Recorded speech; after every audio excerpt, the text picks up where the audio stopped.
It's funny, I become so stingy with my interviews, but I love doing it with you, mainly because I grew up with you, and it's just more intelligent and more fun. Candid interviews with legends he calls friends. Hot button issues. Best-selling author. New York Daily News columnist. Compelling. The Mike Lupica Podcast. Here's Mike Lupica. I first met my guest on today's Mike Lupica Podcast because of a phone call from Bob Knight in the middle of the 1980s. Bill Parcells was a rookie head coach with the Giants. They were struggling. He nearly lost his job at the end of the year. Knight called me up one day because I knew Knight by then. And he said, "Do you know Parcells yet?" And I said, "Well, just going to press conference." He says, "Get to know him. You'll love him." And I called him up that day, and it began a 30-year friendship.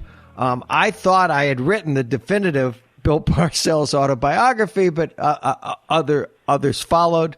He is in the Football Hall of Fame. He is a two-time Super Bowl champ. For my money, he is as great a football coach as ever lived, and I welcome him today. Hey, Coach. Good morning, Michael. You know Knight now. You guys know each other all the way back to West Point. So you can imagine when he called me that day in the old Daily News office on 42nd Street, I really wasn't asked to contribute a lot to the conversation. Yeah, I know. He's a pretty outspoken guy, but, we've been friends a long time, and I don't see him anywhere near as much as I used to. I do talk to him, I would say, probably on a monthly basis. He's out in Texas and Montana. Those are his two venues, and I'm upstate New York and Florida, so we don't meet. But every once in a while, he comes down for spring training, and we spend a few days. But he's been a very good friend to me, and I always enjoyed his company. And we've had a lot of good conversations about sports and coaching and teams and administrations and all sorts of things. And one of my favorite stories that he told me, when he was coaching at Army, his star was Mike Silliman. And I know you know this story. And Silliman tore up his knee and was lost for the season. And he was a big star in that time of college basketball. And Knight called up one of his old mentors, Coach Claire B., who wrote the Chip Hilton books, and told him what had happened. He goes, "Oh, my God, I've lost Silliman." And Claire B. said, "Who's Silliman?" Meaning that team doesn't exist anymore. And I heard an echo of that after Mike Zimmer lost Teddy Bridgewater, and he called you up and he said, "Well, they're not going to cancel any games for you."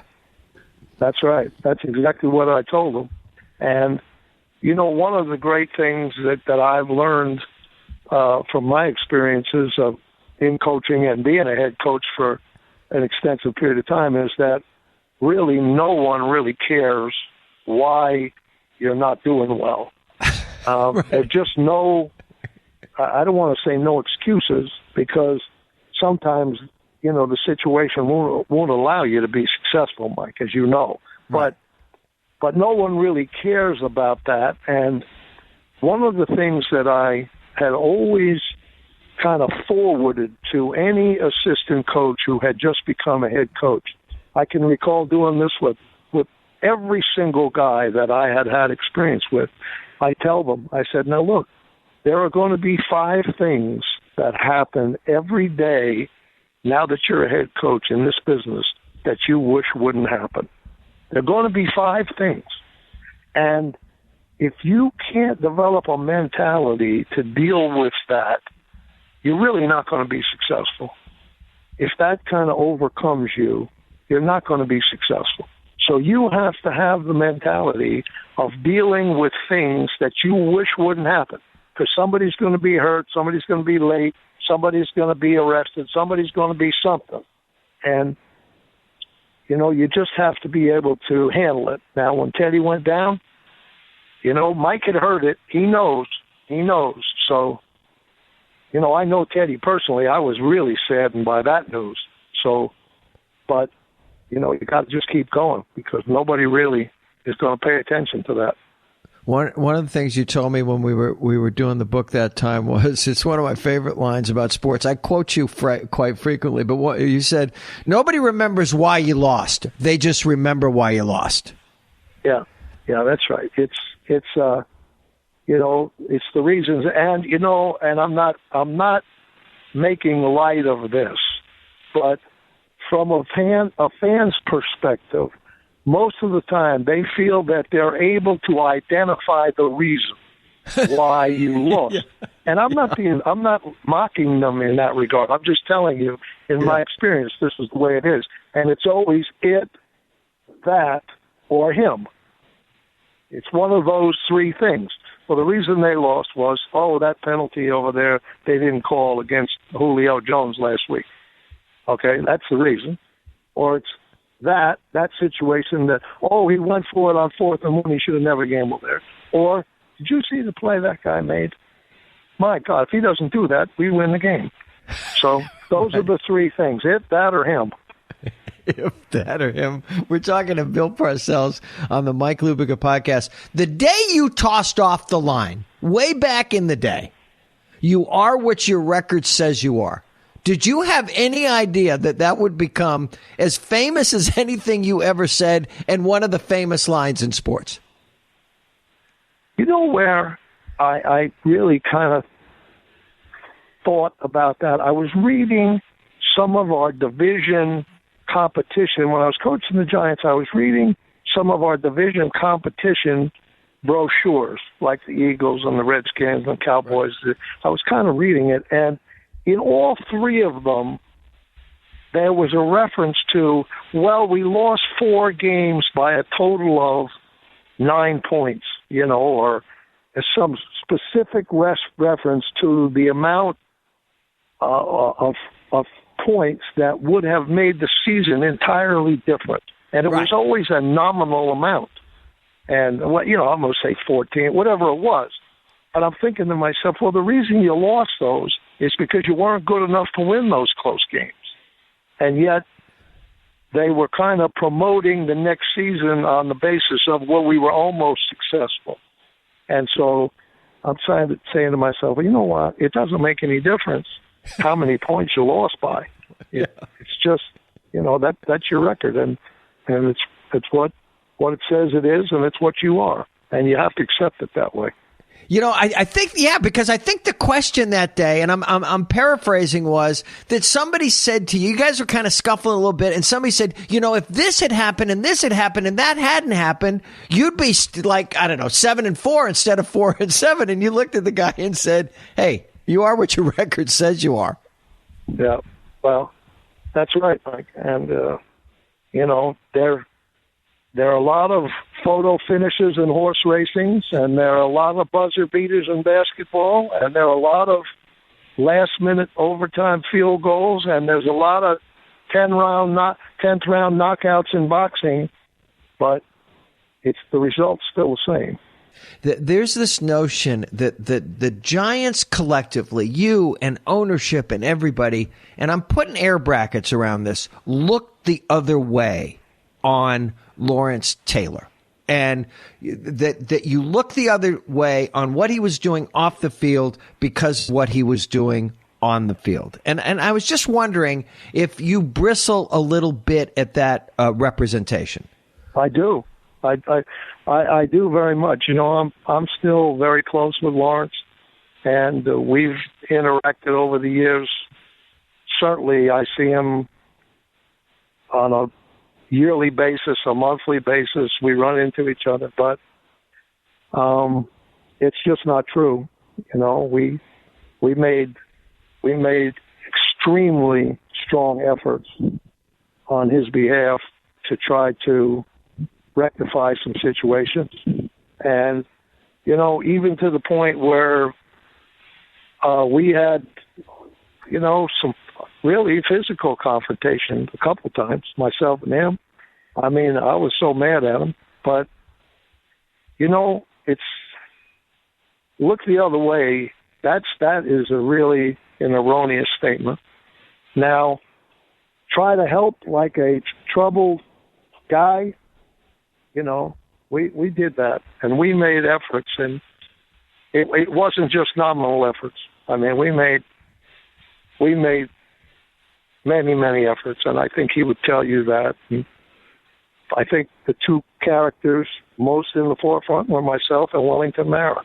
We were both trying to do things, but he's been a lot better in the last few years in terms of his substance stuff, and that's what I see. So I'm happy about that. Not what he could have been, but not what he could have been, Coach. No, it's not. The situation's not what it could have been. I mean, it could have been. You mean it could have been much worse? It could have been much worse. And it could have been worse the other way, and it could have been so much better for him, too, in terms of opportunity. But, hey, I'm going to tell you one story about him, Mike, and this tells you all you need to know. We could have not been speaking for 2 or 3 weeks. I mean, we had periods of that where I was so upset with him, and he was so likewise with me, that we would not communicate. We just kind of stare at each other. And but Sunday at 1:00, when they were playing the national anthem, he always stood right next to me. Always. No matter what the situation. And that was his way of telling me, well, you're a jerk, but I'm with you right now. And if you look at any of the video on the job, you'll see him. He's standing there all the time. And it was just something he did, and that was his way of transmitting information to me and about his feelings. And I understood that. So I'm not trying to be corny here. I'm just trying to tell you. He had that loyalty, regardless of how difficult the situations have become. Thanks for listening to the Mike Lupica Podcast with today's guest, Bill Parcells. More of the conversation right after this from Geico. Listen, everybody's got a to-do list. Drop off the dry cleaning. Pick up some milk. Here's an idea. Let's save hundreds of dollars on car insurance. And the good thing is you don't have to drop off or pick up anything. All you have to do is go to geico.com, and in 15 minutes, you could be saving 15% or more on car insurance. Extra money in your pocket, it may just be the most rewarding to-do you do today. What's the worst it ever got between the two of you? Was it in your office? Was it when it was just the two of you? How heated did it become?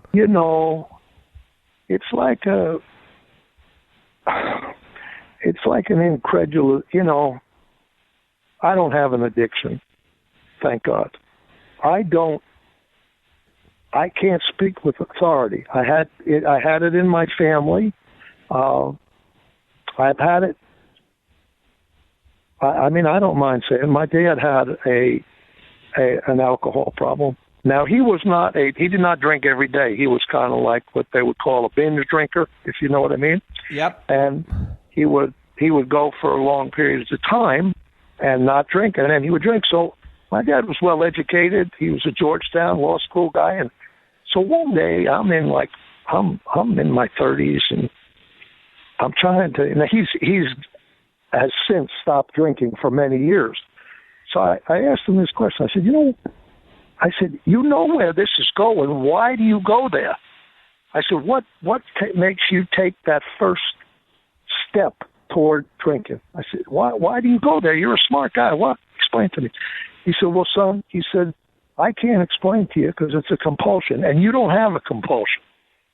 He said, but I do. But I can't tell you. I can't answer the question because I can't explain what a compulsion is to you. And that really told me all I needed to know, that I could not understand it. And he wasn't, despite his high degree of intelligence, he was unable to word it in a manner that I could really gain an understanding about.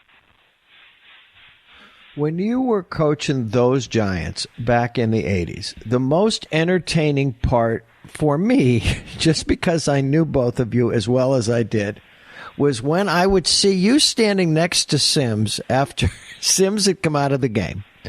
And something maybe had not gone the way one or both of you would have liked.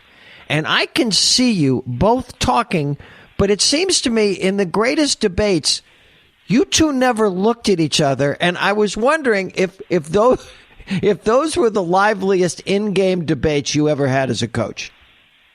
I would say some of them.